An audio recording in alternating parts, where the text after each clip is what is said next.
Hola, bienvenidos a todos. Hoy vamos a completar la lección que comenzamos ayer sobre la generación del 98 con la segunda parte de este monográfico sobre esta corriente literaria. Y si ayer estuvimos viendo las características generales de la generación del 98 y a dos de sus autores más importantes, que eran Unamuno y Azorín, hoy vamos a ver a otros dos que restaban por ver. Uno es Pío Baroja, principalmente novelista, y el otro es Machado, principalmente poeta. Bien, Pío Baroja fue un autor que nació en San Sebastián y que, aunque tuvo una formación científica, se llevó a doctorar en medicina, terminó abandonando esta carrera profesional para dedicarse plenamente a la literatura. Baroja destaca por su escepticismo religioso, es decir, ponía habitualmente en tela de juicio la existencia de Dios y su propia fe, y también era muy crítico con la religión, y también destaca por su pesimismo existencial, por una visión bastante oscura y negativa de la vida. Generalmente los protagonistas de sus novelas son inconformistas, es decir, gente que se revela ante aquello que consideran que es injusto o que no está conforme a lo que debería ser bajo su punto de vista. Y destacan de esa forma en un ambiente de apatía. ¿Os acordáis de lo que hablábamos de la bulia, la falta de ganas de hacer algo en la vida, verdad? Entre sus novelas hay que destacar especialmente dos. Una de ellas es Zalacaín el aventurero, que se publicó en 1908 y que narra la aventura y desventura de un personaje llamado Martín Zalacaín en mitad de una guerra, y siempre consigue sobreponerse a las adversidades, a los problemas que se le plantean.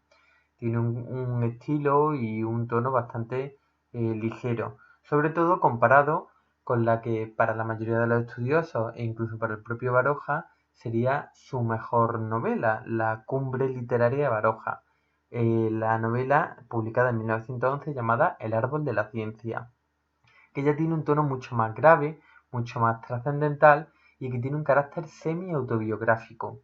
¿Por qué decimos esto? Pues porque el protagonista del árbol de la ciencia, André Hurtado, es un personaje en el que se refleja con total claridad el propio Baroja. Es un personaje que está asolado por una angustia existencial, por el hastío, es decir, por el hartazgo ante la vida, y que tiene una desorientación vital, es decir, una pérdida de rumbo que hace que su ánimo zozobre continuamente.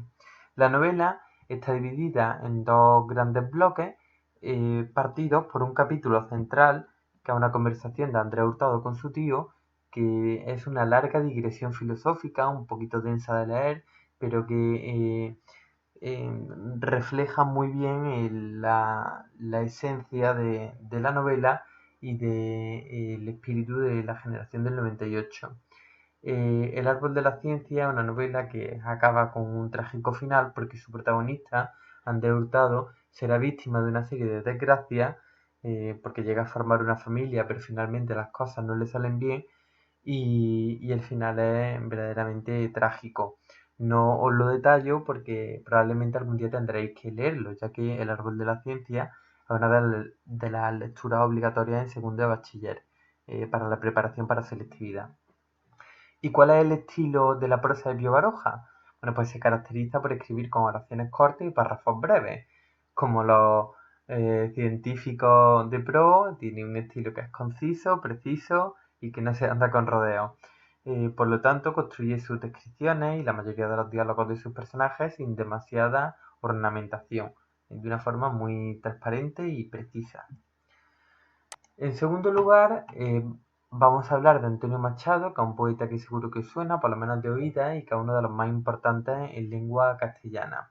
Es sin lugar a duda el más representativo de la generación del 98 y es importante decir que aunque nació en Sevilla, como tantos otros grandísimos escritores andaluces, pasó en Castilla los años decisivos de su vida. En su obra destacan dos etapas. Una primera, que es de corte modernista, que ya lo estuvimos viendo el otro día, en la que escribió su obra Soledades, que luego reformuló como Soledad de Galería y otros poemas, publicada en 1907. Y lo que nos interesa muchísimo más, que es su etapa ya de madurez, que se puede escribir como plenamente 98ista, es decir, perteneciente por derecho propio a la generación del 98, en cuyo caso la obra más importante es el poemario Campos de Castilla, publicado en 1912, en el que cobran una gran importancia tanto la descripción de los paisajes españoles, sobre todo Soria y los campos castellanos, y el recuerdo de su amada Leonor, que está muy vinculado a toda esa descripción de los paisajes. ¿Qué podríamos decir que son los rasgos más importantes, más característicos de la poesía de Machado? Pues una reflexión crítica sobre la situación y los valores de España, esto es fundamental.